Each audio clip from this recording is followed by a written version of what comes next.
Fala pessoal, eu sou o professor Sérgio Araújo e eu vim hoje para dizer para vocês que começaremos uma série de lives que foram gravadas e que eu estarei disponibilizando para vocês. E essa aula realmente está incrível, gente. Então, para não perder nenhum vídeo, já se inscreve no canal. Também já marque as notificações para ser avisado de todos os vídeos novos. Então vamos para a aula após a nossa vinheta.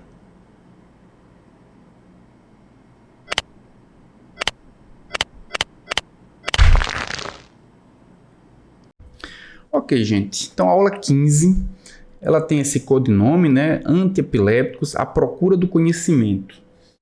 E ela é, como eu falei anteriormente, ela é complementar a aula de ontem. Então, na aula de ontem, a ideia era o quê? Era que a gente pudesse percorrer aquele mapa mental que estava disposto na mesa, né? Como a gente viu. E percorrendo aquele mapa mental, a gente ia aprendendo sobre a doença propriamente dita, sobre a epilepsia. Então, ontem a gente aprendeu sobre as manifestações clínicas, ontem a gente aprendeu como é que se classifica a epilepsia, nós aprendemos quais são os mecanismos fisiopatológicos, como é feito o diagnóstico também da epilepsia, tá? E todo aquele conhecimento, ele vai ser útil para a aula de hoje. Só que a aula de hoje a gente vai fazer ela um pouquinho diferente do que nós fizemos ontem, tá? A ideia é que a gente possa contar uma história e a partir dessa contação de história a gente possa aprender, a gente possa adquirir o conhecimento. Por isso que a temática, né, o codinome dessa aula, Antiepilépticos, a procura do conhecimento. E onde é que a gente vai procurar esse conhecimento, né?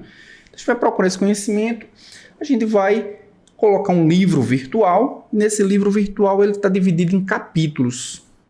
A gente pode ver aqui. E esses capítulos eles vão ser ambientados em cenários diferentes, né? Para que a gente possa adquirir o conhecimento. Esse conhecimento ele vai ser compartimentalizado dentro de cada capítulo. Então, o capítulo 1, a gente vai se passar nesse cenário aqui, cenário mais mar, mais oceano, né? Procura do conhecimento nesse ambiente aqui.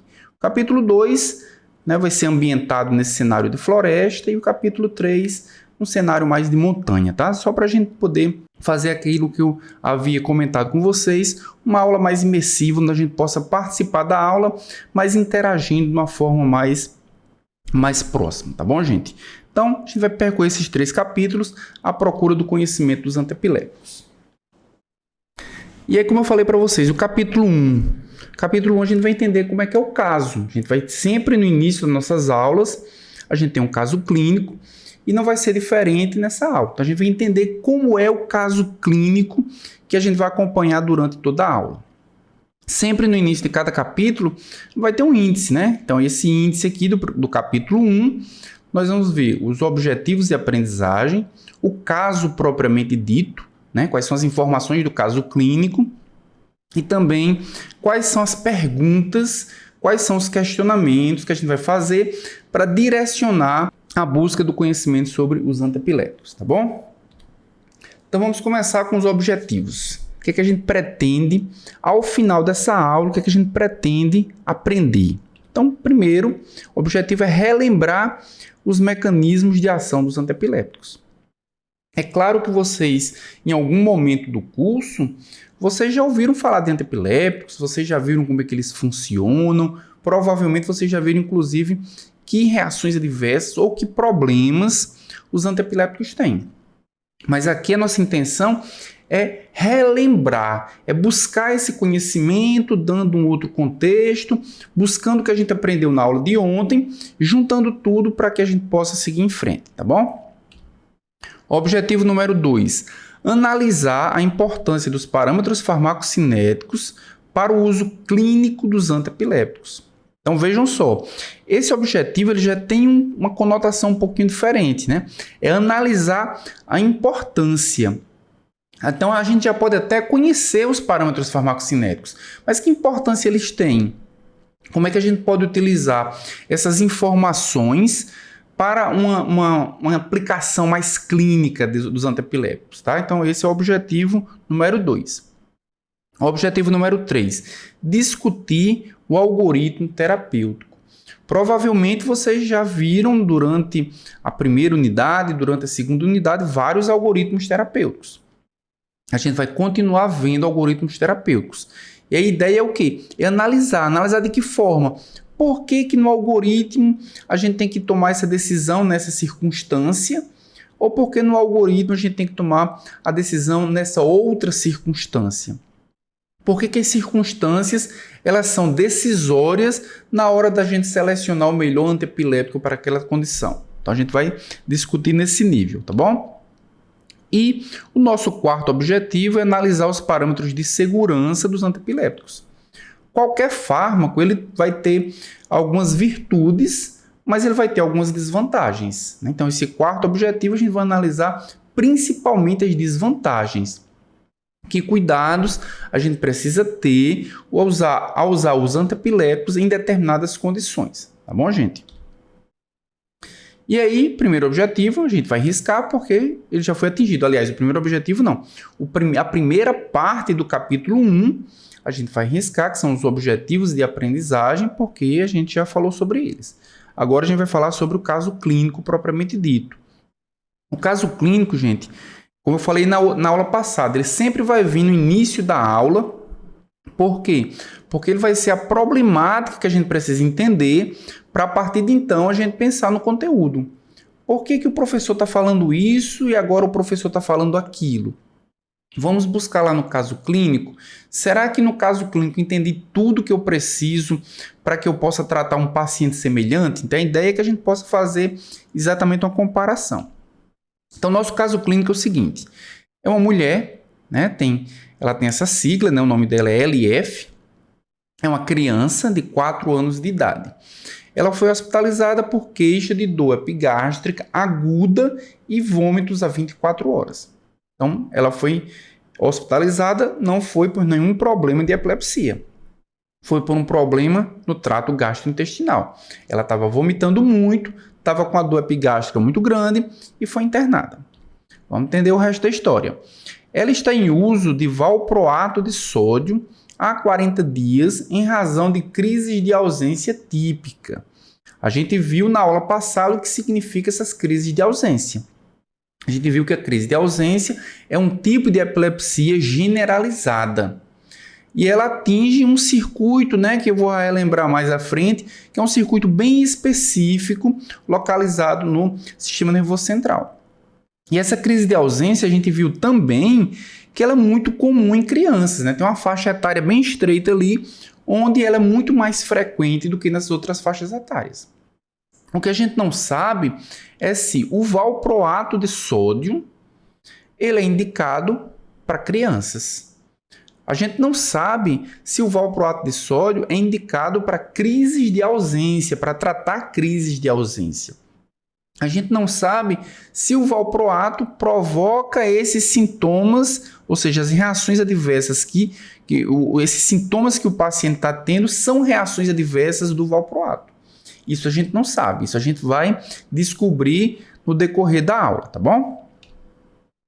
Então, na hospitalização, foram instituídas medidas gerais e fármacos para controle sintomático. Estava sentindo dor, foi dado um analgésico para ela. Estava vomitando, foi dado um antiemético para a criança também. E a administração do anticonvulsivante ela foi suspensa. Então vejam só, quais foram as medidas tomadas na hospitalização dessa criança. Primeiro, vamos resolver os sintomas, a dor e resolver o vômito.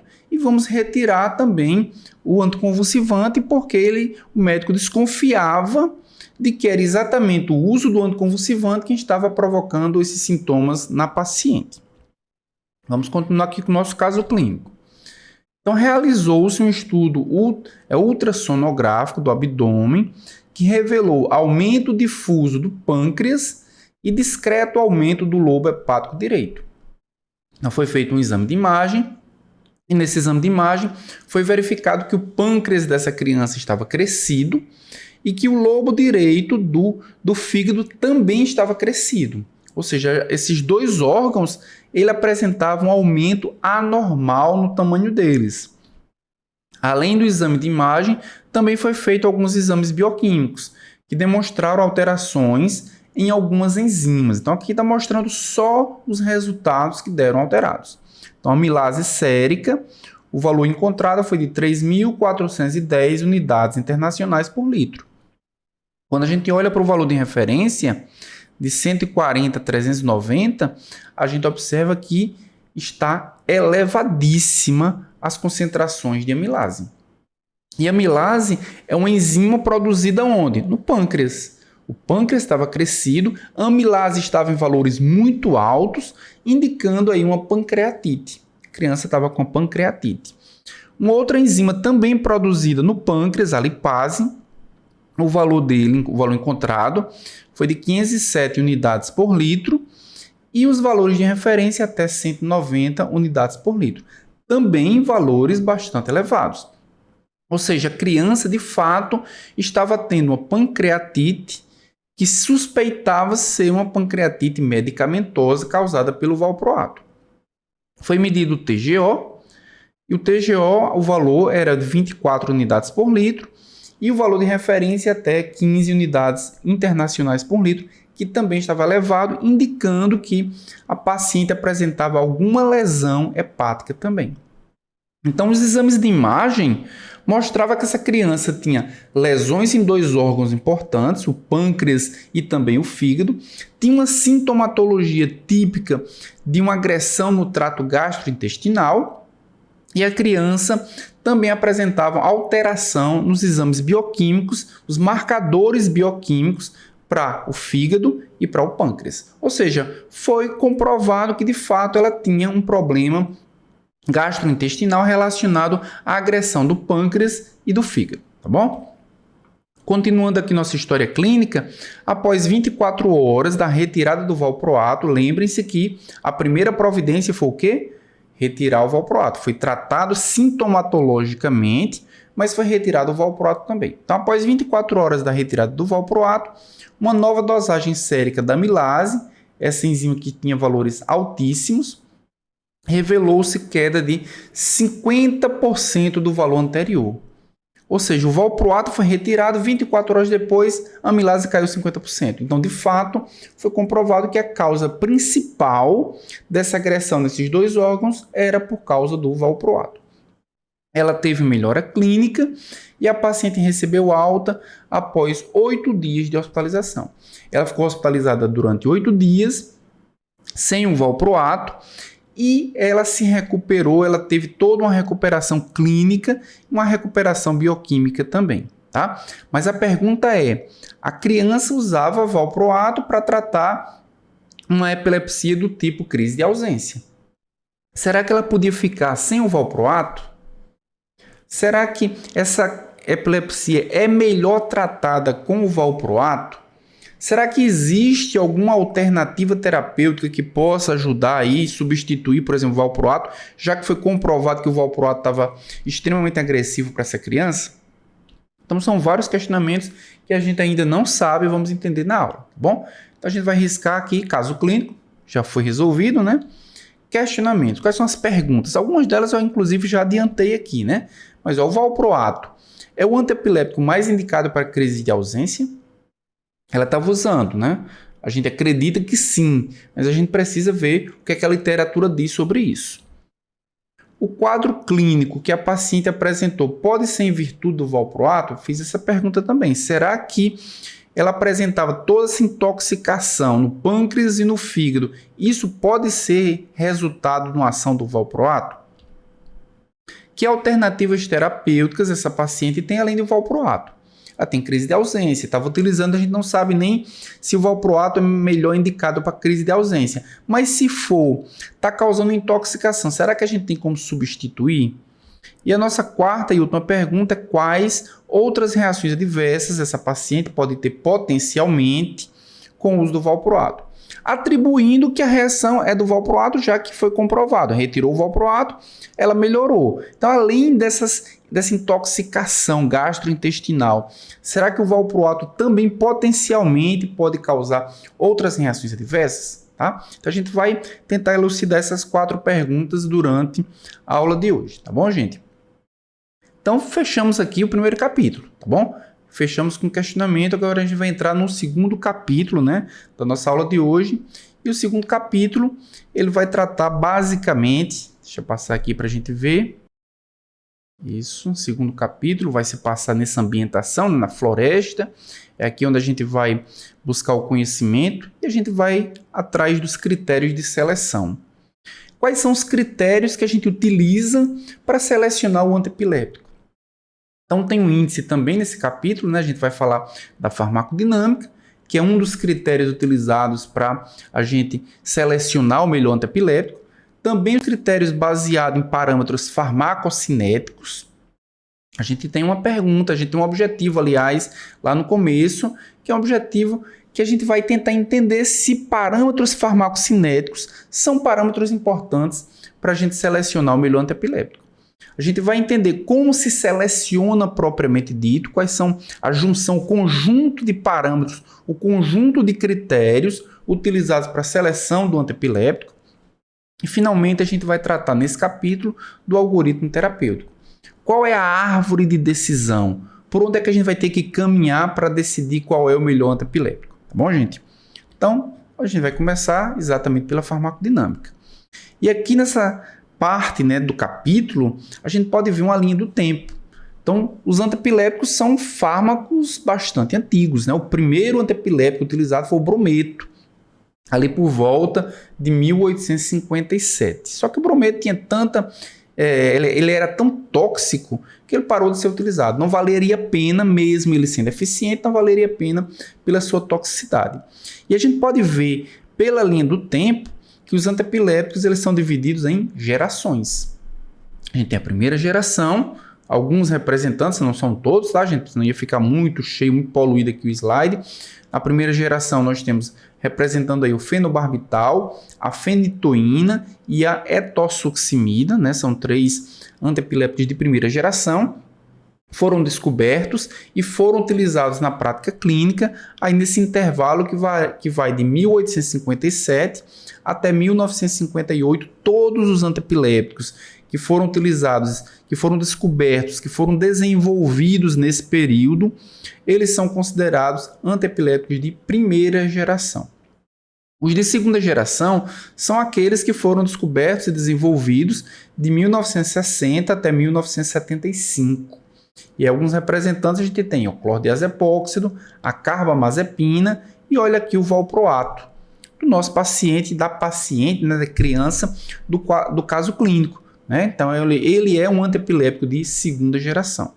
E os de terceira geração, eles foram desenvolvidos e utilizados na prática clínica a partir de 1980 até os dias atuais. E aqui tem o limite de 2010, porque foram os últimos antiepilépticos a serem desenvolvidos, mas a partir até o momento atual, até o período atual, eles são considerados antiepilépticos de terceira geração.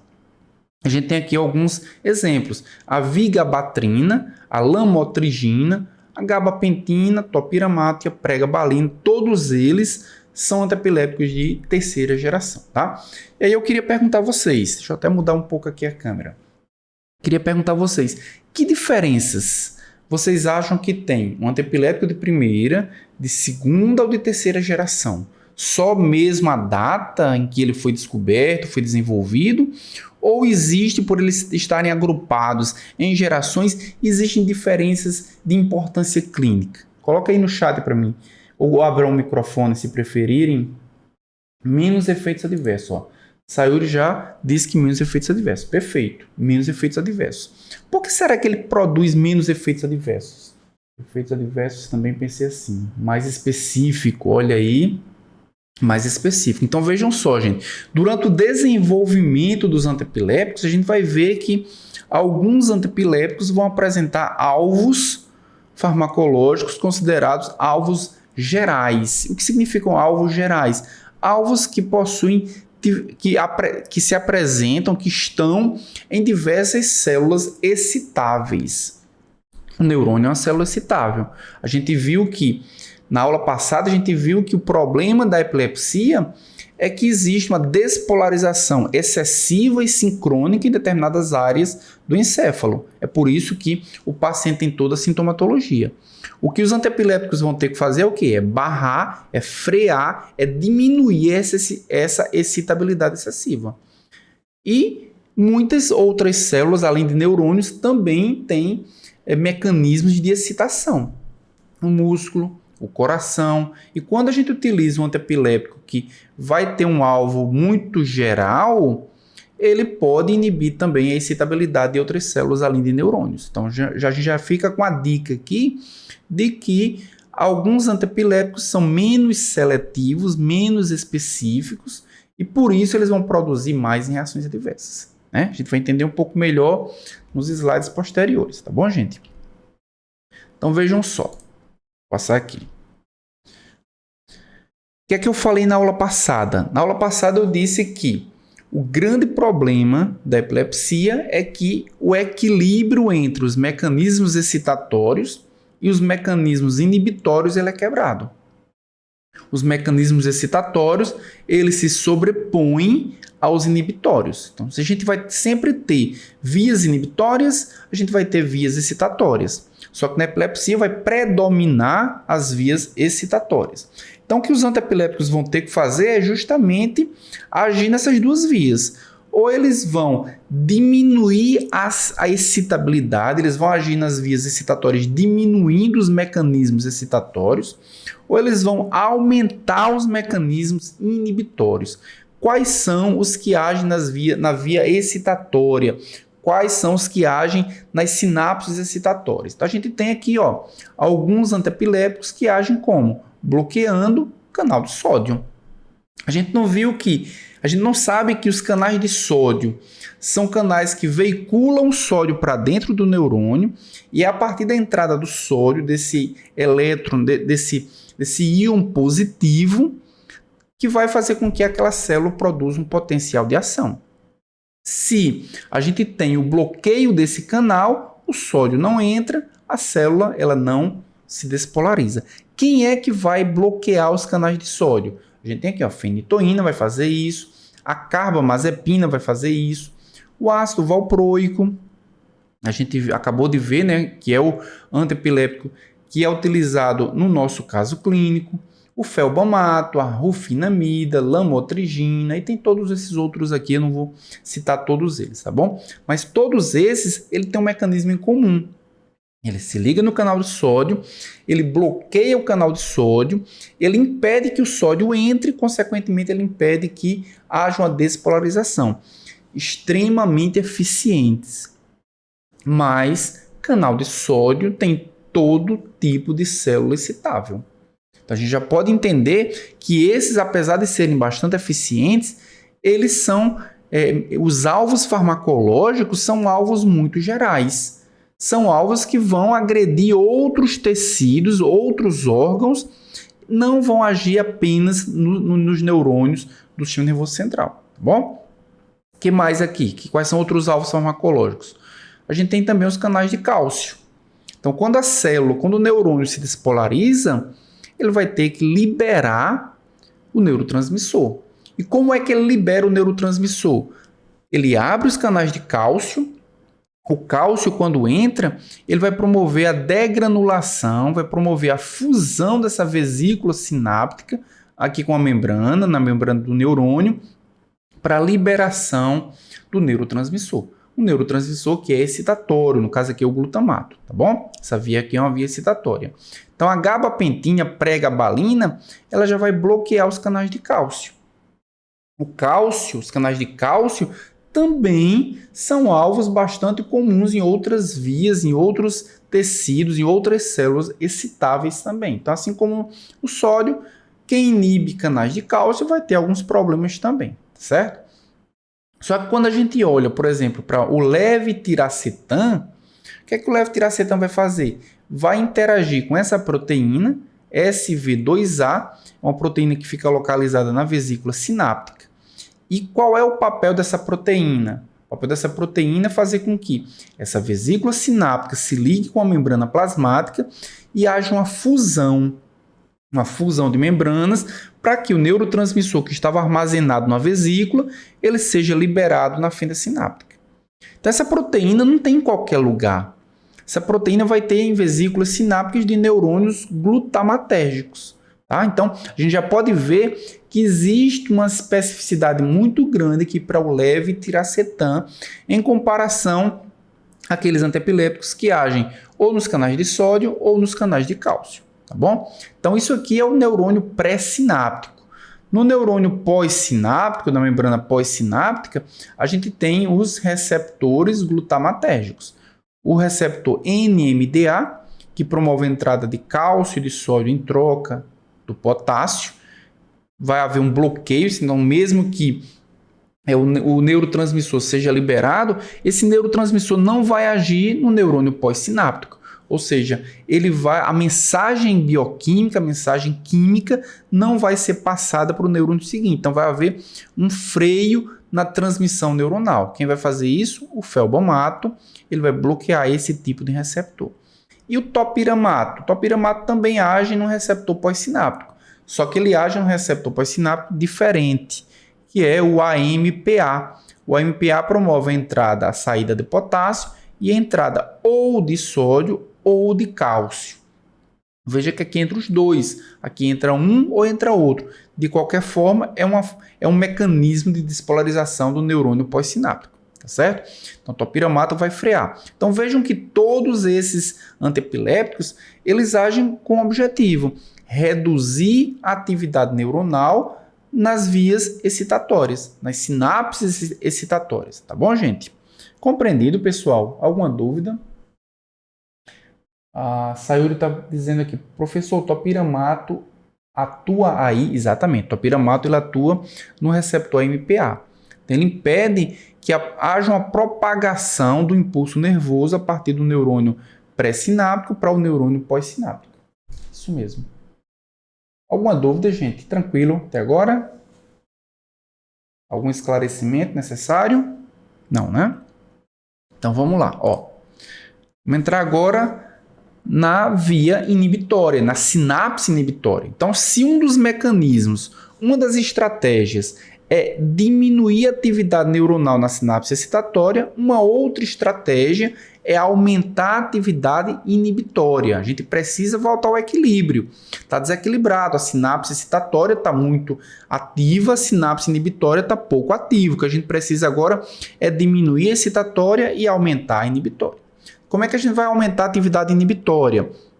Uma das possibilidades é aumentar a concentração do neurotransmissor inibitório. Qual é o neurotransmissor inibitório? É o GABA. Então, o GABA ele é metabolizado, a gente pode ver aqui o metabolismo dele, o GABA é metabolizado por essa enzima aqui, a GABA transaminase, em aldeído semisuccínico, que não tem atividade neuronal nenhuma. Uma das formas da gente aumentar o tempo de ação do GABA é inibindo essa enzima, ou seja, preservando o GABA por mais tempo. Se o GABA é preservado, ele vai ser armazenado em uma quantidade maior, consequentemente, ele vai ser liberado dessa vesícula em quantidades maiores, aumentando a atividade neuronal dessa sinapse inibitória, tá certo? Então, quem faz isso é o quê? É a vigabatrina. Vigabatrina inibe essa enzima, fazendo com que as concentrações do GABA aumentem, tá bom?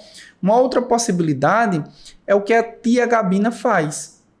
Quando o GABA é eliminado, ele age no receptor pós-sináptico, né, um receptor inibitório, é um receptor que promove a entrada de cloreto, né, de íons cloreto, e quando esse GABA age, ele vai ser recaptado através dessa bomba de recaptação, dessa proteína que vai recaptar. Uma das formas de aumentar a atividade inibitória é o que a tiagabina faz, é inibindo a recaptação do GABA. O GABA vai permanecer por mais tempo na fenda sináptica. E uma terceira estratégia na via inibitória é o que esses outros fármacos vão fazer. Então, tem vários outros fármacos, tem o felbomato, tem o topiramato, olha novamente o topiramato. O topiramato ele age tanto na via excitatória, na sinapse excitatória, como na sinapse inibitória também, certo? Então, felbomato, topiramato, zonisamida, todos eles agem nos canais de cloreto, aumentando a afinidade que o GABA tem pelo seu próprio receptor. O GABA ele já tem uma determinada afinidade pelo receptor. Quando esses antiepiléticos estão ligados no receptor do GABA, né, que é esse receptor GABA-A, que é um canal de cloreto, ele aumenta a afinidade, ou seja, o tempo que o GABA permanece ligado com seu próprio receptor é maior do que ele permanecia se não houvesse o antiepilético. Os barbitúricos também fazem isso, tá bom? Então eles se ligam aqui, o GABA fica mais tempo ligado, mais cloreto entra, mais hiperpolarizada vai ficar essa célula, mais hiperpolarizada vai ficar esse neurônio, tá bom, gente? Então, falamos sobre a farmacodinâmica dos antiepilépticos.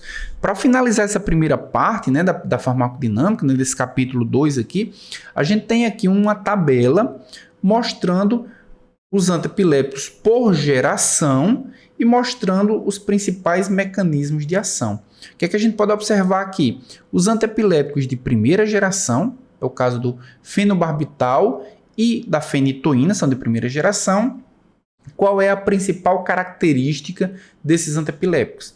Eles têm alvos farmacológicos que são muito gerais. Ele se liga e inibe canais de sódio. Ao inibir canais de sódio, ele vai inibir atividade neuronal, atividade muscular, atividade cardíaca e de qualquer outra célula que seja célula excitável. Tá bom? Só que os fármacos antiepilépticos de primeira geração, eles possuem alvos muito genéricos, mas eles apresentam apenas um alvo farmacológico, ou poucos alvos farmacológicos. É o caso aqui, por exemplo, fenobarbital e fenitoína, ele inibe aqui o bloqueio dos canais de sódio, e eles não apresentam muitos outros alvos farmacológicos. Então, essa é uma das características dos antiepilépticos de primeira geração. Já os antiepilépticos de segunda geração, quais são as principais características dele? A segunda geração a gente tem aqui, por exemplo, o valproato, né, que foi o exemplo dado no caso clínico.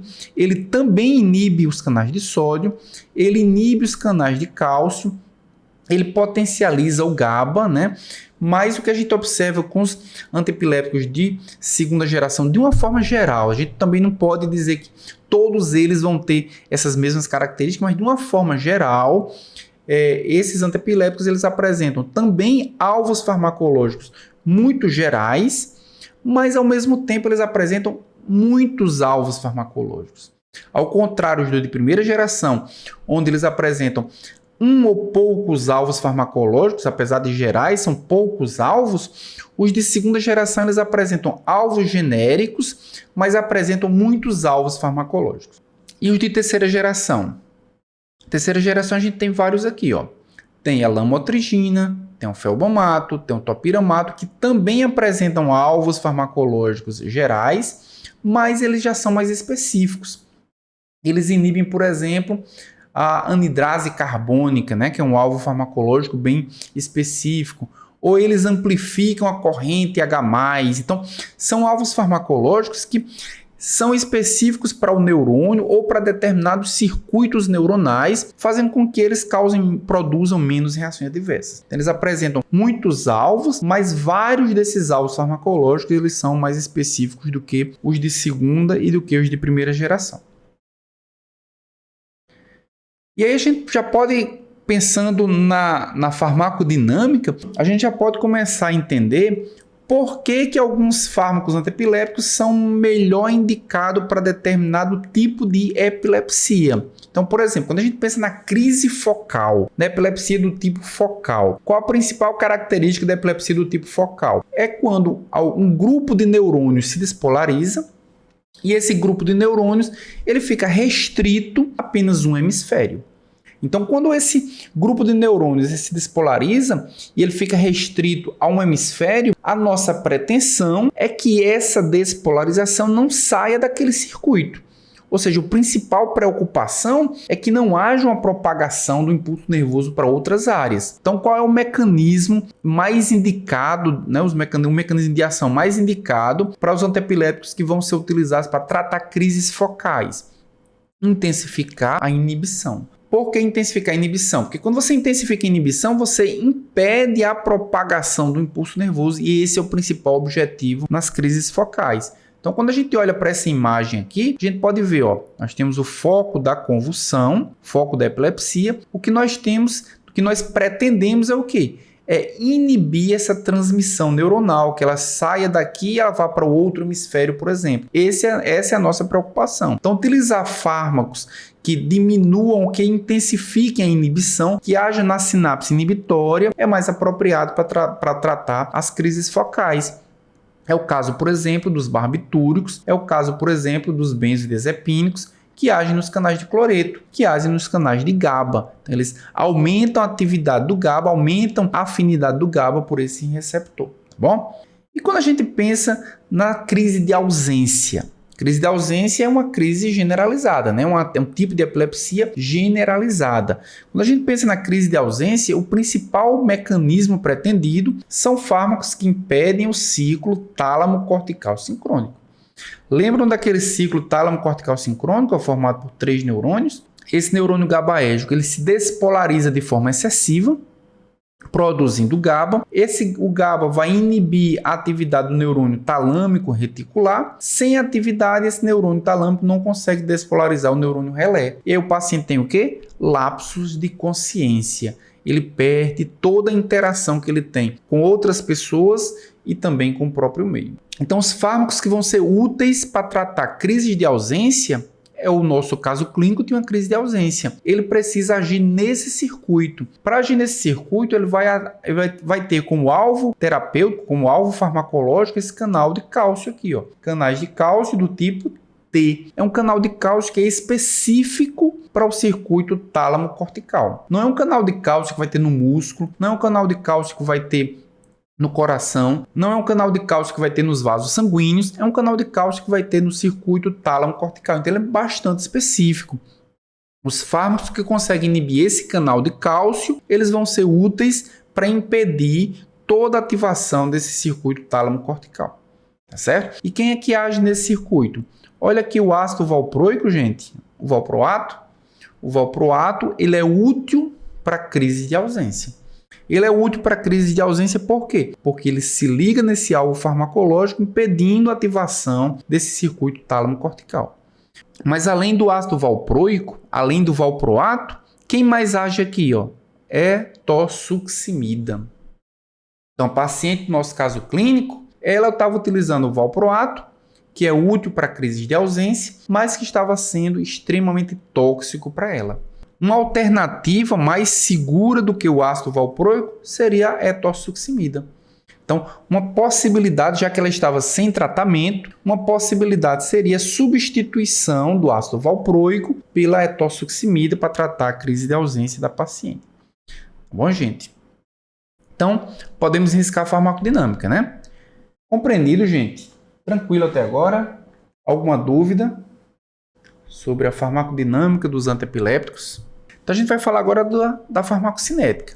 Uma outra forma, então a gente viu que a farmacodinâmica ela é um parâmetro bem importante para a seleção do antiepilético. Se ele age no circuito tálamo-cortical, ele vai ser útil para tratar crises de ausência. Se ele age em alvos inibitórios, na sinapse inibitória, ele vai ser útil para tratar as crises focais, né? A epilepsia do tipo focal, tá bom? Farmacocinética. Qual a importância da farmacocinética do ponto de vista da aplicação clínica dos antiepiléticos? Então, quando a gente olha para essa imagem aqui, é um gráfico mostrando que a dosagem, a depender da dosagem do antiepilético, nós vamos atingir o que se chama de janela terapêutica. Isso todos os fármacos objetivam isso, atingir a janela terapêutica. Passou daqui, o paciente vai experimentar de reações tóxicas. Está abaixo daqui, o paciente não vai ter as reações terapêuticas, né, as ações terapêuticas. Então, o que se quer é que a concentração plasmática do fármaco fique nessa região, tá bom? Então, quando a gente olha para esse gráfico, a gente pode ver que a janela terapêutica é atingida entre a quarta e a quinta meia-vida do fármaco. Então, uma das características que é importante a gente observar é a meia-vida do fármaco. Por quê? Porque a meia-vida do fármaco é quem vai dizer quanto tempo o paciente vai levar para atingir a janela, para chegar na janela terapêutica. E chegar na janela terapêutica significa o quê? Controlar as crises epilépticas. E a gente viu na aula passada que o paciente que leva mais tempo sem ter nenhuma recidiva, ele também vai ter uma chance menor de ter uma nova convulsão.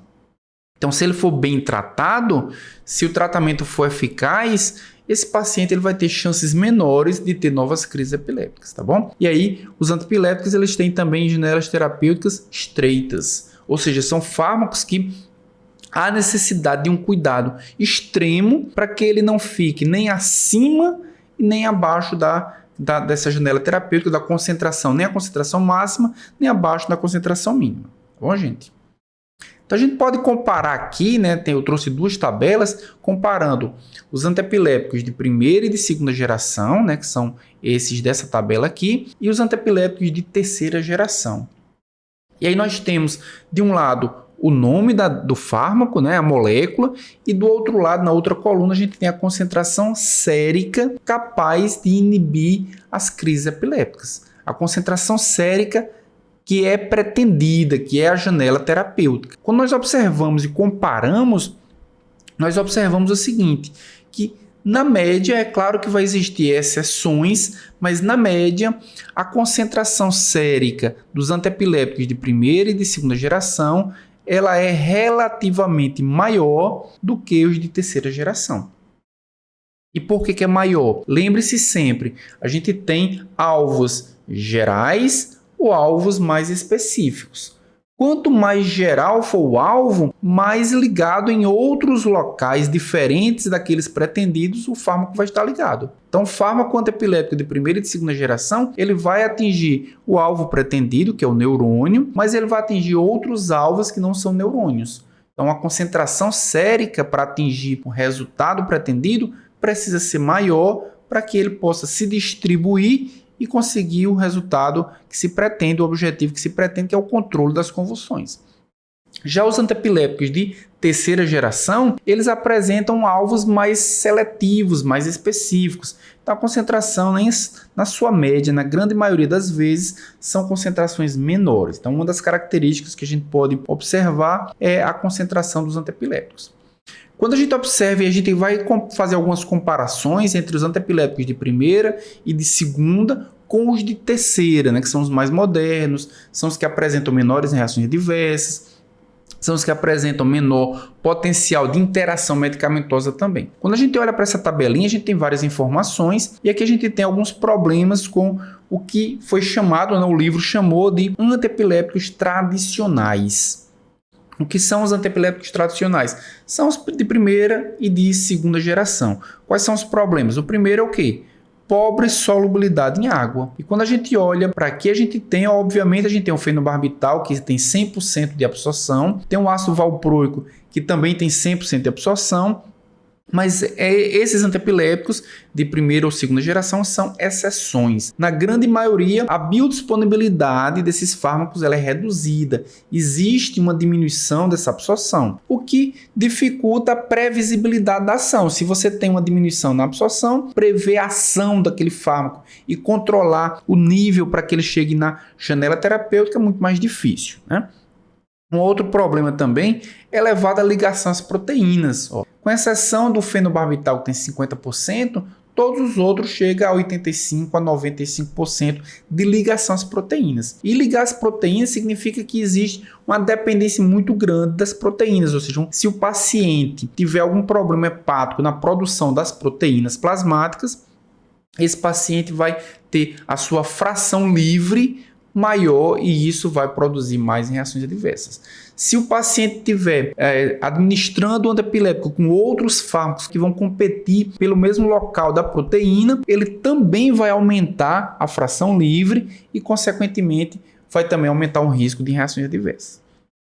Outro problema, elevado metabolismo oxidativo e dependência hepática. Elevado metabolismo oxidativo, 100% metabolismo hepático. 100% metabolismo hepático para a fenitoína, 100% metabolismo hepático para o fenobarbital. Para o ácido valproico, né? O fenobarbital, 75% de toda a molécula administrada ela vai ser metabolizada pelo fígado. Então, essa dependência, tanto oxidativa, essa dependência por enzimas oxidativas, essa dependência pelo metabolismo hepático, ela vai fazer com que os fármacos de primeira e de segunda geração eles sejam mais dependentes, né? Eles têm um problema, um cuidado maior para pacientes hepatopatas, tá? Então esse seria aqui um outro problema dos antiepilépticos tradicionais. E nós temos também múltiplas interações fármaco-fármaco. Então nós temos que a grande maioria dos antiepilépticos de primeira geração e de segunda geração, eles têm um potencial de interação. E eles têm um potencial de interação por quê?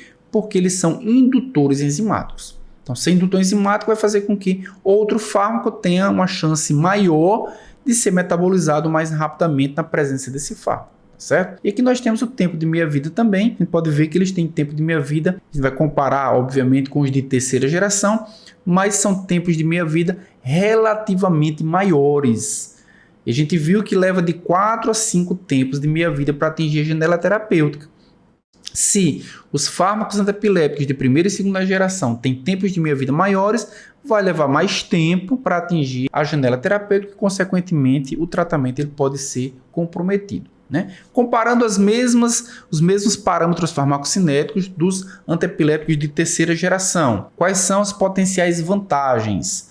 Melhoria na solubilidade, né? Nós podemos ver aqui que, com algumas exceções, a gabapentina 60%, topiramato 80%, mas a grande maioria de fato vai atingir 100% de absorção. Isso promove uma previsibilidade da biodisponibilidade melhor, né? Como eu já havia falado. Baixa ligação às proteínas plasmáticas, ó. Inclusive, alguns não se ligam quase nada ou nada, né? 0% para gabapentina, menos de 10% para o levetiracetam. E essa menor capacidade de ligação às proteínas plasmáticas diminui essa preocupação aqui com hipoalbuminúria, certo? Menor dependência do metabolismo da CYP. Então, o fígado, veja que o fígado ainda é o principal local de metabolismo de alguns antiepilépticos. É o caso da tiagabina, é o caso da lamotrigina, mas vejam que alguns outros antiepilépticos, o metabolismo dele é renal, né? Então a gabapentina 100% renal, o levetiracetam 66% é renal, topiramato também tem uma fração da concentração plasmática que o metabolismo é renal. Então o paciente que tem algum problema hepático, para esses antiepilépticos não vai ter grandes problemas, não vai haver necessidade de ajuste posológico, por exemplo, certo? Tempo de meia-vida também vai ser menor, ou seja, mais rápido, vai atingir a janela terapêutica, comparado aos de primeira e de segunda geração, e baixa capacidade de interações. Como eles vão ser, a maioria desses antiepilépticos não vão ser indutores enzimáticos, vejam que a grande maioria também não vai interagir com outras moléculas. As interações elas vão ser uma preocupação a menos para os antiepilépticos de terceira geração. Então, já podemos riscar a farmacocinética, certo? Então, já vimos farmacodinâmica, as características da farmacocinética que podem ser úteis para a decisão de qual fármaco escolher. Agora a gente vai juntar vários critérios para a gente selecionar de fato o melhor fármaco antiepiléptico. Como é que é feita a seleção do fármaco antiepiléptico? Então vamos pensar da seguinte forma: o paciente tem uma crise parcial. O que é uma crise parcial? É a focal, né? Porque isso aqui era um outro termo utilizado, nessa figura era de um termo utilizado um pouco mais antigo, mas a crise parcial é o que hoje se chama de crise focal. Ou seja, um pequeno grupo de neurônios se despolariza e aquela despolarização ela fica restrita. Quais são os antiepilépticos utilizados para esse tipo de crise, a crise focal? A gente já viu que para esse tipo de crise, os melhores antiepilépticos são aqueles que têm como alvo as sinapses inibitórias. Então, a ginassinapse inibitória é uma alternativa, já é uma estratégia importante. Mas, além disso, os antiepilépticos que têm espectro reduzido, o que é espectro reduzido? São aqueles que têm poucos alvos farmacológicos, como ele está restrito numa região, como ele tem apenas um grupo de neurônios pequenos, fármacos que têm poucos alvos farmacológicos eles são mais úteis para tratar as crises focais do que aqueles que têm vários alvos farmacológicos. Não que eles não vão agir também, mas que eles vão ter uma chance menor de ter reações adversas. Então, é a fenitoína, é a carbamazepina,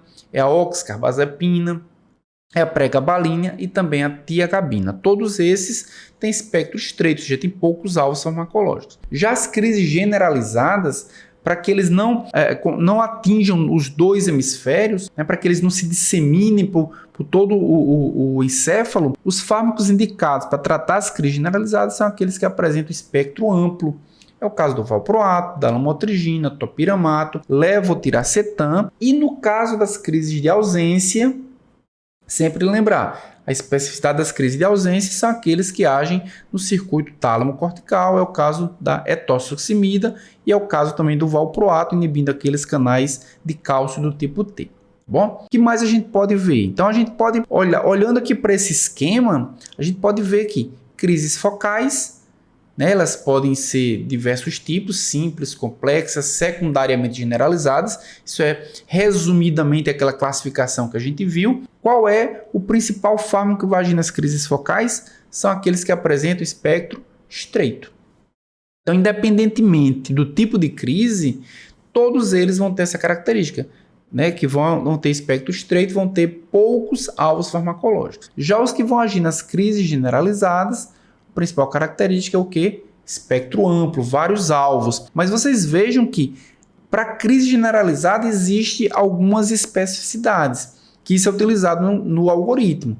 Qual a especificidade? A depender do tipo de epilepsia, o antiepilético ele é específico também. Então, para crise tônico e para crise atônica, a rufinamida é o antiepilético de escolha. Mas para o espasmo infantil, não é a rufinamida, é o topiramato, é a tiagabina, é a vigabatrina. Existem especificidades quando a gente fala das crises generalizadas, né? Do tipo de crise generalizada, a depender do tipo, existe especificidade para o antiepilético. Já as crises de ausência, a etoxoximida.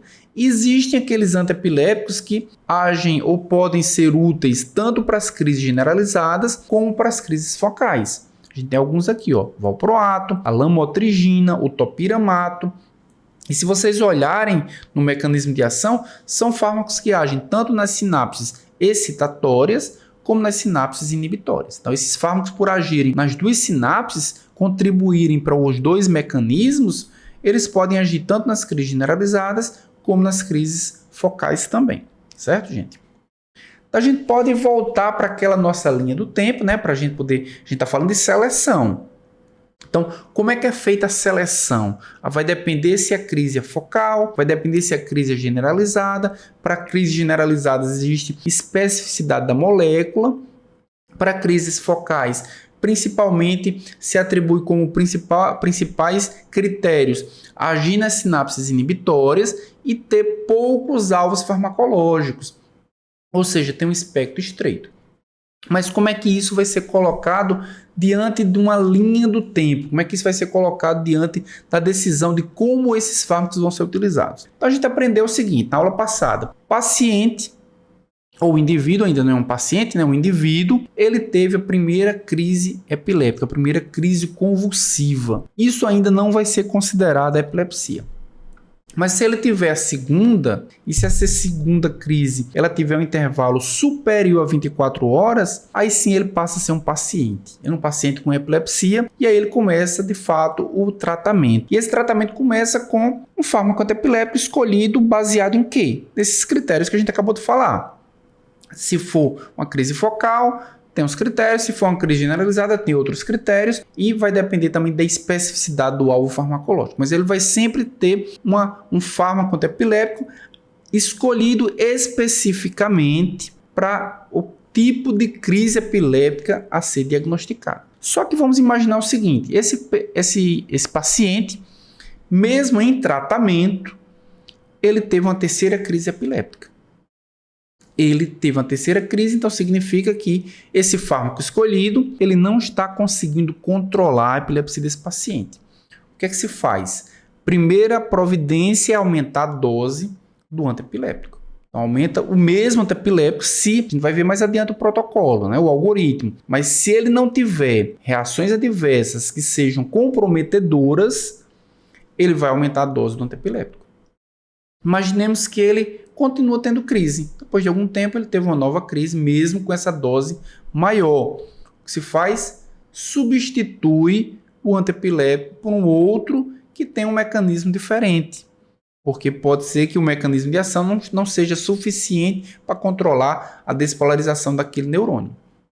Mas mesmo assim, o paciente continua tendo crise. Então, o que é que se faz agora? Faz uma associação. Veja que a associação é algo bastante raro. A gente vai ver mais adiante. É algo que só em último caso, a grande maioria dos pacientes eles são beneficiados apenas com um fármaco antiepilético. Pode não ser o primeiro, mas apenas a monoterapia, na grande maioria das vezes, é suficiente. Mas aqui, o paciente estava tendo crise ainda, fez uma associação de antiepilépticos. E se o paciente continuar tendo crise, aí se faz uma politerapia, né? Não só com fármacos, mas com também terapias, a cirurgia, né? com estímulo vagal também, né? Para que o paciente possa controlar essas crises epilépticas, tá bom? Alguma questão até agora? Oi. Pode falar. Eu tinha perguntado no chat, mas acho que você não viu. Sobre as crises focais e generalizadas, a gente consegue observar diferenças durante as crises?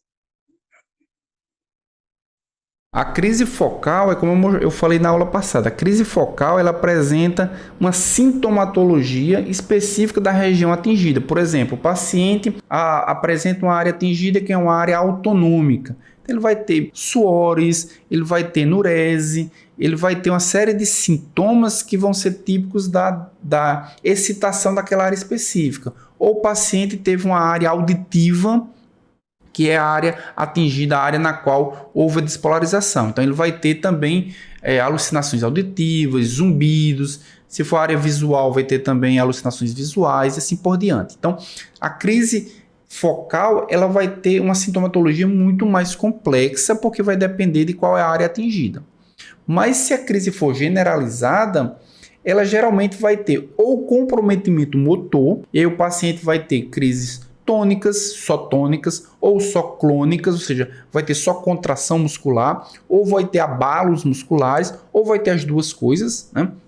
Vai ter abalos e vai ter também as contrações musculares, ou o paciente vai ter crises de ausência. O que é crise de ausência? É aquele paciente que se desconecta, ele não perde a consciência, mas ele se desconecta. Então, é um pouco complexo a gente avaliar dessa forma simplória que eu estou falando, mas talvez seja uma forma da gente conseguir entender de uma forma mais direta. Então, a gente consegue imaginar que o paciente tem uma crise, e é obviamente que a gente não está pensando aqui no diagnóstico propriamente dito, né? Mas o diagnóstico ele vai chegar baseado nesses critérios clínicos, inicialmente, mas o padrão ouro sempre vai ser o eletroencefalograma. Quando o paciente faz, né, a gente viu na aula passada, né, tem um paciente fazendo eletroencefalograma. Quando o paciente faz eletroencefalograma, ele vai ter um padrão de ondas que vai ser típico daquele tipo de epilepsia. E aí, juntamente com a sintomatologia e as características do eletroencefalograma, o diagnóstico é fechado e o tratamento é direcionado. Tá? Não sei se ficou claro para você. Deu para entender sim, professor. Deu? Obrigada. Tranquilo. Qualquer dúvida pode chamar novamente, tá bom? Então isso aqui, gente, é o que se chama de metodologia, o método da tentativa e erro. E por que é método da tentativa e erro? Porque a gente teve várias tentativas. Ajuste da dose, troca do fármaco antiepilético, associação de fármacos antiepiléticos. E quais são os erros?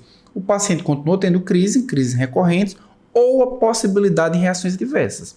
A gente vai ver mais adiante que, a depender do caso, se o paciente continuar tendo crises, você vai fazer esses ajustes, mas se o paciente tiver reações adversas, você precisa fazer ajustes também. Então, os erros são esses: o paciente continuar tendo crises ou ter efeitos adversos, que a gente precisa fazer o ajuste também, tá bom? Então, seleção do fármaco, a gente já pode riscar, a gente já viu. Vamos entrar agora no algoritmo terapêutico para a gente fechar o segundo capítulo, né, do livro, né, em busca aí do conhecimento para a gente poder tratar um paciente com epilepsia, tá bom?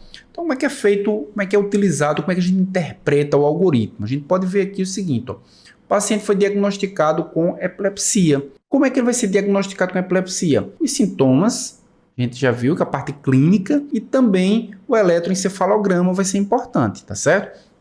Existe um diagnóstico diferencial, né, que a gente não vai tratar aqui, mas que é importante também, até para saber se é epilepsia mesmo ou se é uma convulsão causada por uma outra razão. Pode ser uma infecção, a gente viu várias outras, pode ser uma alteração hidroeletrolítica, tudo isso pode causar convulsão também, a gente precisa descartar essas possibilidades, isso é feito muitas vezes com exames bioquímicos, tá? Mas o paciente ele foi diagnosticado com epilepsia, ele vai iniciar o tratamento com um fármaco antiepilético. Primeiro, a monoterapia do primeiro fármaco antiepilético, tá bom? E como é que vai ser feita a escolha? A escolha desse fármaco vai ser baseada na classificação da crise e nos efeitos colaterais nas reações adversas. Então vai ser baseado no tipo de epilepsia. A gente viu que, principalmente para as crises generalizadas, o tipo de epilepsia é quem vai guiar qual é o fármaco antiepilético específico para aquele paciente. Então vai ser escolhido aquela primeira droga, monoterapia, e aí vai se fazer a pergunta: com essa monoterapia, com essa dose, o paciente está livre da crise? Se o paciente estiver livre da crise, a gente vai para esse lado sim, vai se perguntar: ele apresenta efeitos colaterais, ele apresenta reações adversas que são intoleráveis? Ou seja, o paciente apresenta reações que vão ser incompatíveis com o uso daquele antiepilético? Sim, ele apresenta. Se ele apresentar, diminui a dose desse antiepilético e volta para o box 3. Ou seja, quando diminui a dose, isso comprometeu a eficácia terapêutica? Ou seja, diminui a dose. Mas será que o paciente agora, com essa diminuição, vai ter reações, ou melhor, vai ter crises epilépticas? Porque se eu diminuir a dose, ele pode não ter atingido aquela janela terapêutica. Então, se ele diminuir a dose e não tiver livre das crises, você vai para esse outro lado aqui, tá bom? Mas vamos imaginar que efeitos colaterais não são intoleráveis. Se pergunta a qualidade de vida, QV é a qualidade de vida. A qualidade de vida ideal, quais são os aspectos que a gente precisa avaliar da qualidade de vida? Se ele apresenta distúrbios do humor, se ele apresenta efeitos adversos, né, intoleráveis, se ele apresenta redução da função sexual, se ele apresenta distúrbios do sono, tudo isso são aspectos que a gente vai medir a qualidade de vida do paciente. Se o paciente não apresentasse esses aspectos que eu falei, a qualidade de vida dele não for ideal, explorar questões para melhorar essa qualidade de vida, higiene do sono, algumas terapias e fazer o encaminhamento para o profissional mais habilitado, tá bom? Mas imaginemos que a qualidade de vida dele é ideal, não tem problema nenhum. Então, continuar o tratamento atual e, como eu havia falado na aula passada, esse tratamento vai durar quanto tempo? 2 anos. Se em 2 anos ele não apresentar nenhuma crise convulsiva, aí ele pode considerar a retirada do fármaco antiepilético. Mas se nesses 2 anos ele tiver alguma crise epiléptica, você volta para o box 3, é livre da crise, e você vai seguindo novamente o algoritmo, sim ou não, tá bom? Vamos olhar agora o outro lado. Então, está usando o fármaco antiepilético primeiro, né? Está livre da crise? Não. Os efeitos colaterais, eles são intoleráveis? Vamos imaginar que não. Então, ele não está livre da crise, mas a dose não está causando reação adversa nenhuma. Qual é a providência? Aumentar a dose. Então, aumentar a dose do antiepilético vai ser a alternativa que a gente tem para que controle a crise epiléptica. Mas se por acaso ele tiver efeitos colaterais intoleráveis, aumentar a dose não é uma alternativa. Então, não dá para aumentar a dose. Vai diminuir a dose desse fármaco que está causando as reações adversas e vai incluir um segundo. Ou seja, aqui a gente já começa com uma associação. Vai diminuir a dose do fármaco mais tóxico, digamos assim, e incluir um segundo fármaco para tentar controlar a crise. Com essa associação, houve controle da crise? Sim. Então, considerar a retirada do primeiro, né, o mais tóxico, houve redução da dose, retirar, e com a retirada se faz a pergunta: essa retirada ela comprometeu a eficácia terapêutica? Porque pode ser que com a retirada o paciente tenha crise epiléptica. Pode ser que ele precise dessa associação mesmo que numa dose menor do primeiro fármaco antiepiléptico, tá bom? Mas se diminuiu aqui a dose, né? Perguntou se ele não estiver livre da crise. Pergunta ele apresenta efeitos colaterais intoleráveis? Sim. Se ele apresentar efeitos colaterais intoleráveis, retirar o fármaco antiepiléptico menos efetivo e acrescentar um segundo. Então, aí a gente vai ter o quê? Uma substituição. Então, a gente começa com monoterapia, aumento da dose, associação, e aqui a gente tem uma substituição. Mas se os efeitos colaterais não são intoleráveis, deixa eu subir um pouquinho aqui, vai aumentar a dose do segundo fármaco antiepiléptico, verificar a ocorrência de interações, verificar a adesão ao tratamento e ir para o box 4 para saber se isso foi suficiente para livrar o paciente da crise. Tá bom, gente? Então, esse algoritmo é para que a gente possa saber como utilizar o arsenal terapêutico. A gente às vezes tem um arsenal terapêutico, mas não sabe como utilizar. Então, vai utilizando baseado aí nesse protocolo. Tá bom, gente? E aí a gente tem um esquema que é bem interessante. Ó. Veja só, o paciente foi diagnosticado com epilepsia. O que é que a gente viu? Se ele foi diagnosticado, ele inicia com um fármaco antiepiléptico mais específico para o tipo de epilepsia que ele foi diagnosticado. Então, monoterapia do primeiro fármaco antiepiléptico. Normalmente, com esse primeiro fármaco, 53% dos pacientes não controlam a crise. E 47% de fato controlam a crise. Então, esses 47% eles vão se manter com o primeiro fármaco antiepiléptico. Mas os 53% que não controlaram, eles precisam tentar fazer uma segunda tentativa com o segundo fármaco antiepiléptico. Esses 53%, 13% com um segundo que tem um mecanismo de ação diferente, normalmente eles vão conseguir controlar a crise. Mas ainda existe 40% que não vão controlar a crise. Desses 40%, eles vão tentar um terceiro fármaco antiepiléptico. E o problema está aí. Quando ele tenta um terceiro fármaco antiepiléptico, vejam só que decepção. 1% fica livre da crise e 39% mantém a crise não controlada.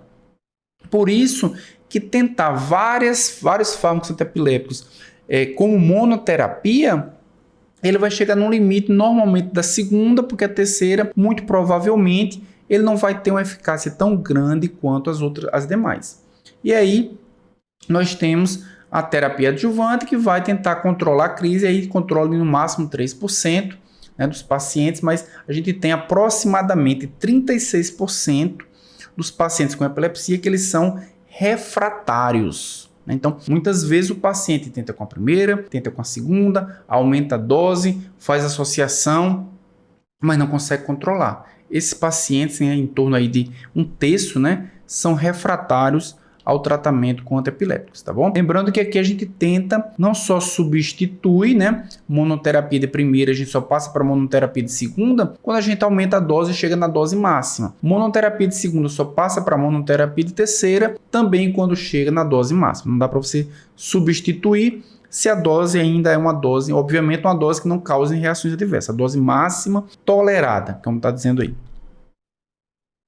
Então, riscamos aqui o algoritmo terapêutico. A gente vai entrar agora no capítulo 3. E o capítulo 3 vai falar de quê? Né? O capítulo 3 vai ser ambientado aqui, né, nas montanhas, né? A gente vai descobrir o conhecimento que a gente vai tentar adquirir, é o conhecimento sobre a segurança do paciente. Então a gente viu até agora o quê? A gente discutiu o caso clínico, a gente viu quais são os critérios de seleção, farmacocinética, farmacodinâmica, os critérios de seleção propriamente dito, como é que é o algoritmo terapêutico. O que a gente vai ver agora é quais são as informações importantes para que o paciente que vai utilizar, utilize esse fármaco de forma segura. Vamos ver as reações adversas, vamos ver as interações medicamentosas, qual a importância de usar um antiepiléptico na gravidez e qual é o problema de se utilizar um antiepiléptico no período menstrual, né? Então a gente tem algumas informações importantes aqui. Primeiro, falando das reações adversas. As reações adversas, a maioria dos antiepilépticos tem janela terapêutica estreita. Significa o quê? ter reação adversa com antiepiléptico é bem fácil. É muito fácil ter reação adversa com antiepiléptico. E essas reações, elas podem ser de 3 tipos. Elas podem ser dependentes da dose. Dependente da dose é o quê? Com o aumento da dose, o paciente vai ter aquela reação. Mas como ela é dose dependente, elas são reversíveis. Apenas você reduzindo a dose é suficiente para retirar, para diminuir essa reação adversa. Nós temos também as que são tempo dependente. Independentemente da dose, essas reações com o tempo elas vão aparecer. Normalmente, a reversibilidade ela é muito variável. A gente vai ver, por exemplo, a fenitoína tem reações que são tempo dependente, que são reversíveis. Quando a gente retira a fenitoína, a reação adversa ela diminui. Mas algumas não. Então, existe uma certa variedade da gravidade dessas reações. Existem as reações que são idiosincráticas, que elas são potencialmente graves e produzem um risco de vida. Normalmente são reações alérgicas, né? São reações que existe uma interação do sistema imune com a molécula que está sendo utilizada. Bom? Então vamos entrar aqui nas reações que são dose dependentes, né? Que a gente tem uma gradação, uma régua, e essa régua ela mostra o seguinte: quanto mais desse lado, mais branquinha, menos frequente é a reação adversa. Quanto mais do lado vermelho, mais frequente vai ser essa reação adversa. Então, uma das reações que apresentam uma frequência intermediária é o desconforto gastrointestinal. E olha qual a molécula está envolvida aí, gente. O valproato. Nosso caso clínico apresentou um desconforto gastrointestinal, uma intoxicação causada pelo valproato, causando lesões hepáticas, causando lesões pancreáticas também. A frequência é muito alta? Não, é uma frequência intermediária, mas existem alguns pacientes mais susceptíveis que podem sofrer com desconforto gastrointestinal ao utilizar o valproato. Valproato também pode causar trombocitopenia e essa reação ela é uma reação que tem uma frequência também intermediária. Mais frequente do que essas duas reações tem a diplopia, tem o olhar duplo, né? Então, o paciente ele vai ter uma dificuldade visual de focar, né, o objeto a ser visualizado. Lamotrigina e carbamazepina são responsáveis por essa reação e ela é uma reação bem mais frequente do que essas outras duas aqui. Também a ataxia, né? O paciente anda como se estivesse embriagado, né? Um pouco de descoordenação motora. E a ataxia acontece principalmente com o uso de fenobarbital, de fenitoína, também tem uma frequência intermediária. Náuseas, carbamazepina, fenobarbital e lamotrigina, é uma frequência bem mais alta. E nós temos a sedação. Todos os antiepilépticos causam sono. Então, uma das preocupações que a gente precisa ter é orientar o paciente, se ele estiver fazendo uso de um antiepiléptico, que ele não dirija, que ele não opere uma máquina que possa causar algum acidente, porque ele inevitavelmente ele vai ter sono, e o sono é algo que é bem frequente. Então, essas reações aqui, elas são dose dependentes. Quanto maior a dose, maior a chance do paciente ter essa reação. Quanto menor a dose, menor a chance desse paciente ter a reação.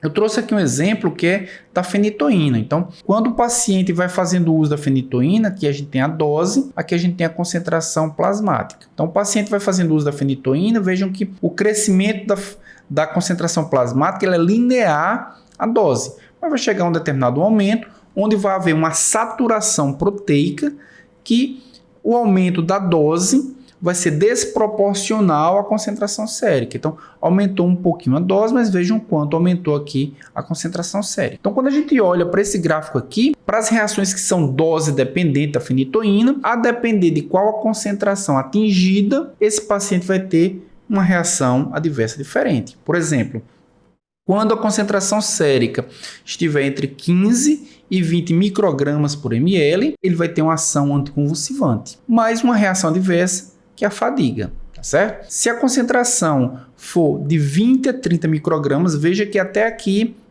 nós estamos dentro dessa linearidade. O aumento da dose é proporcional ao aumento da concentração.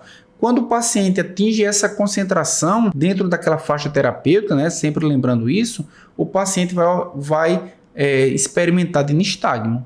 Entre 30 e 40 microgramas, estado similar à embriaguez alcoólica. Então vejam que são reações que vão ser condizentes com a concentração sérica daquele fármaco. Se ele apresenta uma concentração de 40 a 50 microgramas, o paciente vai ter confusão mental, vai ter letargia e vai ter coma. E quando a concentração é alta o suficiente, como 50 a 60 microgramas por ml, ele vai ter convulsão. Vejam só, o anticonvulsivante causando convulsão, no caso aqui da fenitoína. Por quê? Porque esse paciente ele vai ter uma inibição de vias inibitórias. E quando o paciente tem inibição de vias inibitórias, ele vai ter o quê? Uma excitação, aumenta a atividade neuronal, por isso que quando a concentração é muito elevada, o antiepilético vai causar convulsão. Bom, gente? E as reações que são tempo dependentes? Bem, as reações que são tempo dependentes, a gente também tem a mesma gradação, né? As menos frequentes estão aqui desse lado, as mais frequentes estão aqui no lado vermelho. A gente tem a síndrome cerebelar e a doença do tecido conectivo, que apresenta uma frequência intermediária e é típica da fenitoína. As doenças ósseas e o androgenismo também típica da fenitoína. Vejam que as reações que são tempo dependentes, elas são reações bem relacionadas ao uso da fenitoína, apresentam uma frequência considerada intermediária, mas bem mais frequente do que essas anteriores. E nós temos aqui déficit cognitivo. Um dos problemas que a gente precisa orientar também o paciente é que com o uso contínuo do antiepilético, um dos problemas que ele pode enfrentar é a diminuição exatamente da atividade cognitiva. Então o paciente começa a ter lapsos de memória, dificuldade de aprendizado, dificuldade de atenção. Tudo isso vai ser atribuído à diminuição da atividade cerebral. Por quê? Porque a cognição depende de uma atividade cerebral maior. Quando a gente utiliza um antiepilético, o que a gente faz é o quê? É diminuir a atividade cerebral para controlar a doença, mas uma das consequências é diminuir a atividade cognitiva também, principalmente associado ao uso do fenobarbital, e é uma reação bastante frequente. Todos eles causam algum nível de déficit cognitivo e de alterações comportamentais também. O paciente pode ficar mais agressivo, o paciente pode ficar mais eufórico, né, mais letárgico também. Todos os antiepiléticos apresentam algum grau dessa reação, mas o fenobarbital é o principal deles, tá bom? Que a gente tem uma reação que é tempo dependente da fenitoína, que é hiperplasia gengival. Veja só, a gengiva cresceu, inclusive cobrindo todo o dente, né? Mas ele parou o uso após a retirada da fenitoína. Veja que está havendo uma regressão. Então é a reação que é tempo dependente, o uso muito prolongado, muito crônico da fenitoína causou isso, mas com a interrupção houve uma regressão e esse paciente vai voltar praticamente à normalidade. Um outro problema também associado ao uso crônico da fenitoína é a osteoporose. Então, o paciente apresenta a densidade óssea normal, com o uso prolongado da fenitoína, ele pode desenvolver uma osteoporose, né, o osso trabecular, e essa reação é uma reação que não é reversível. Então, o paciente vai ter osteoporose induzida por fenitoína, com a retirada, infelizmente, a densidade óssea ela não vai aumentar. Bom, gente? Então, podemos riscar aqui reações adversas, né, desse capítulo. Vamos agora falar das interações medicamentosas. Quando a gente fala de interações medicamentosas, a gente vai falar de quê? Que os fármacos antiepiléticos, eles são indutores enzimáticos. Indutores de todas as enzimas? Não. Vejam que alguns antiepiléticos têm um risco maior de interação. É o caso do fenobarbital, primidona, da fenitoína, da carbamazepina. Por quê? Esses fármacos são indutores enzimáticos de amplo espectro. Eles inibem diversas enzimas e, consequentemente, a chance dele induzir, melhor dizendo, eles induzem diversas enzimas e a chance deles induzir uma enzima do fármaco que está sendo associado a ele é grande, né? Então, ele inibe a CYP1A2, a CYP2B6, essa CYP2C8, C9 e a mais conhecida de todas, que é a CYP3A4, tá bom? Então, são antiepiléticos indutores enzimáticos de amplo espectro. Chance de acontecer interação é quase 100%. Já os antiepiléticos que são indutores de espectro estreito, né, o caso da oxcarbazepina, do topiramato, felbomato, eles induzem apenas a CYP3A4 e, consequentemente, existe uma chance, porque a CYP3A4 ela está relacionada com o metabolismo de muitos fármacos, mas existe uma chance menor de interação medicamentosa do que aqueles que são de amplo espectro. Quando a gente olha para essa tabela, a gente pode ver que alguns antiepiléticos eles são indutores, a grande maioria são indutores, mas alguns são até inibidores enzimáticos. Então, eles podem, por exemplo, diminuir a concentração. Se eles são indutores, eles vão diminuir a concentração de contraceptivos orais. O paciente utiliza um contraceptivo e utiliza um antiepilético. Vai diminuir a ação do contraceptivo e a paciente ela pode ter uma chance de engravidar. E a gente vai ver que a gravidez é um risco que o paciente tem ao utilizar um antiepilético. Também pode diminuir a concentração de varfarina e também da ciclosporina, diminuição desses fármacos. Mas os que são inibidores enzimáticos, vejam que eles vão aumentar a concentração dos próprios antiepiléticos, como a carbamazepina, como o valproato e como a lamotrigina. E como a gente viu que esses fármacos eles têm reações que são dose dependente, se eles têm um aumento da sua concentração, existe uma chance maior deles desenvolver as reações que são dose dependentes, que eles vão ter uma concentração sanguínea, concentração plasmática elevada, né, aumentada. Então, podemos riscar interações medicamentosas. Agora, o uso na gravidez. O paciente está grávida, que reações ou que problemas essa paciente pode experimentar? Os problemas que ele vai enfrentar, principalmente a teratogênese, vai depender muito em que momento da gravidez o fármaco antiepilético vai ser utilizado. Por exemplo, se a paciente utilizar ali próximo da 28ª semana de gestação, há uma chance muito grande dessa paciente ter um problema, né, do desenvolvimento embrionário, ter um defeito no desenvolvimento do sistema nervoso central, com principalmente um defeito no desenvolvimento do tubo neural. Mas se o antiepilético for utilizado ali por volta da 42ª semana, a gente tem uma chance maior de ter problemas cardíacos, como defeito no septo ventricular. Ele por volta da 47ª até a semana 70, a gente tem a chance muito grande de ter lábio palatino, ou por volta da 36ª semana, o lábio leporino. Então, vai depender de qual momento vai ser utilizado o antiepilético para a gente ter uma chance, né, ou ter um risco maior de desenvolver determinado tipo de teratogênese. E o risco vai depender também de qual molécula vai ser utilizada. A gente tem aqui um esquema mostrando o risco de teratogenicidade elevado até um risco de teratogenicidade baixo. A gente tem, por exemplo, quem é que apresenta risco de teratogenicidade baixo? Tem a gabapentina, tem o levetiracetam, o clonazepam e também a lamotrigina. Pacientes que utilizam esses antiepiléticos têm um risco de desenvolvimento fetal anormal mais baixo. É claro que não é zero, mas é um pouco mais baixo. Quem é que apresenta um risco de teratogenicidade intermediário? Fenitoína e o fenobarbital. Apresenta risco de teratogenicidade elevado, carbamazepina e o topiramato. E apresenta um risco de teratogenicidade muito elevado, vejam só, gente, o valproato. Então, o valproato pode ser utilizado, ou não deve, melhor dizendo, não deve ser utilizado por mulheres gestantes ou que tenham grande risco de engravidar, porque ele tem um elevadíssimo risco de provocar teratogenicidade, tá bom?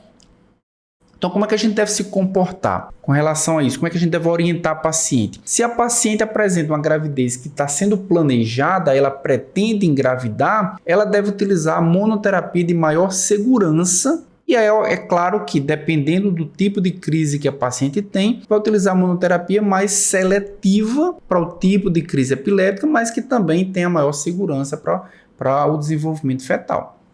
Mas mesmo assim, mesmo sendo de maior segurança, essa paciente vai suplementar com folato para proteger o desenvolvimento do sistema nervoso central. Mas se a gravidez não foi planejada, ela vai manter o antiepilético, mesmo tendo um risco de desenvolvimento fetal, mesmo tendo um risco de teratogênese, mas é um risco, não é a certeza que vai ter o desenvolvimento anormal. Então ela vai manter, porque muitas vezes é a manutenção quem vai controlar as crises epilépticas, e também isso leva em consideração a segurança da própria paciente, e nesse caso aqui vai suplementar com folato para proteger o desenvolvimento fetal, principalmente do sistema nervoso central. No caso da amamentação, os fármacos de maior risco são aqueles que apresentam baixa ligação às proteínas. Então, são aqueles que vão atravessar, que vão ser secretados no leite. É o caso do fenobarbital, da lamotrigina e também da etosuximida. E deve-se avaliar também os riscos. Avaliar o paciente tem risco de sedação, ou seja, se o paciente, se é uma reação muito comum a sedação, se todos os antiepilépticos vão produzir o sono, é importante também avaliar esse risco para o paciente.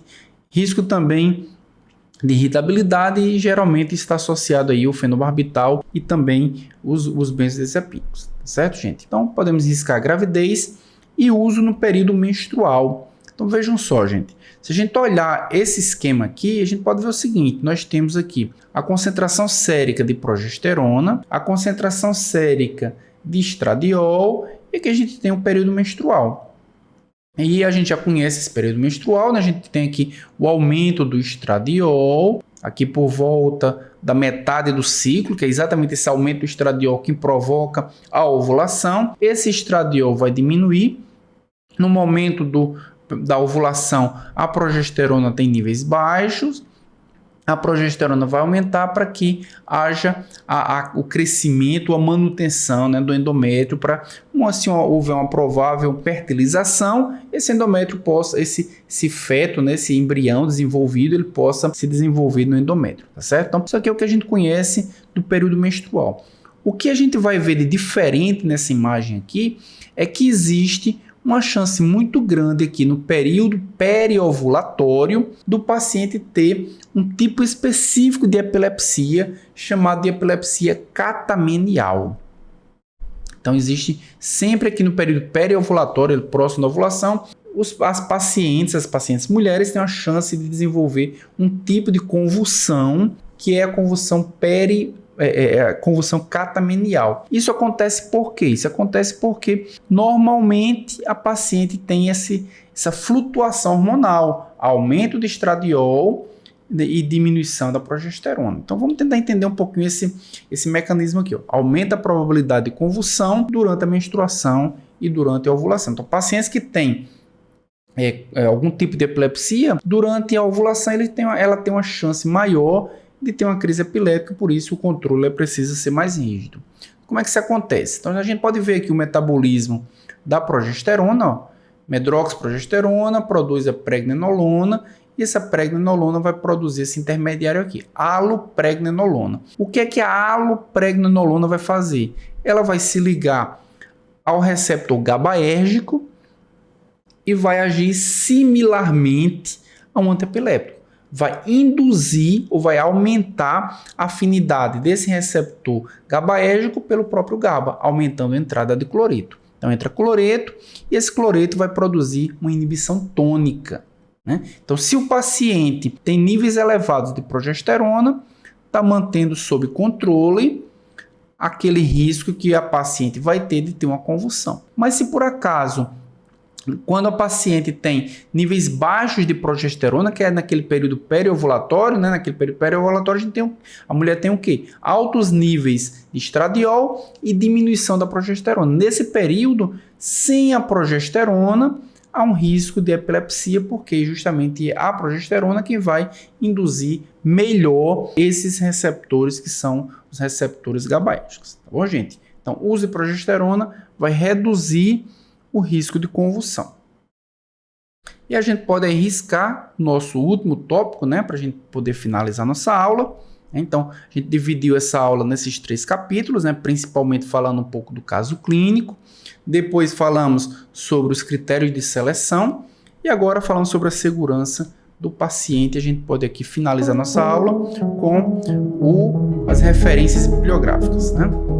As principais referências utilizadas na aula, tanto nessa aula como na aula que a gente teve anteriormente, na aula sobre a epilepsia em si, né, a doença, foi o Manual de Farmacologia e Terapêutica do Goodman, também Farmacologia Clínica e Terapêutica do Danny Fuchs, Princípios de Farmacologia do Goldman e Farmacologia Clínica, que foi de onde eu tirei o caso clínico, da Rosane Gomes e da Iraci Torres, mas eu acho que aqui nós temos as principais informações básicas da aula de hoje. Bom, gente?